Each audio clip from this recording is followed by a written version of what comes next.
இது மழைக்காலம். மழைக்காலத்துல வரக்கூடிய முக்கியமான வியாதிகள் அப்படின்னு பார்த்தோம்னா, மழைநீர் தேங்குறதாலயோ, இல்ல கொசுக்கடினாலயோ வரக்கூடிய வியாதிகள் அதிகம்.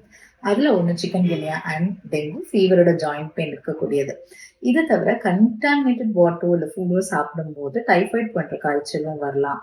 இல்ல மழைநீர்ல வரக்கூடிய வைரஸ் தொற்றுனால நமக்கு கன்ஜெக்டிவைட்டிஸ், அதாவது மெட்ராசைன்னு சொல்லக்கூடிய கண் நோய்களும் அதிகமா பரவலாம். ஸோ நம்மள ப்ரிவென்ட் பண்றது டிசீஸ்ல இருந்தா நம்மள தற்காத்துக் கொள்றது எப்படின்னு பார்த்தோம்னா, சுத்தமான தண்ணிய பருகுறது, சுட வச்சு காய்ச்சி வடிகட்டிய நீரை பருகுறது, அதுக்கப்புறம் மழைநீர் தேங்காம பாதுகாத்துக்கிறது, கொசுக்கடியில இருந்து நம்மள பாதுகாத்துக்கிறது. இது 3 ஒரு முக்கியமான மெஷர்ஸ்.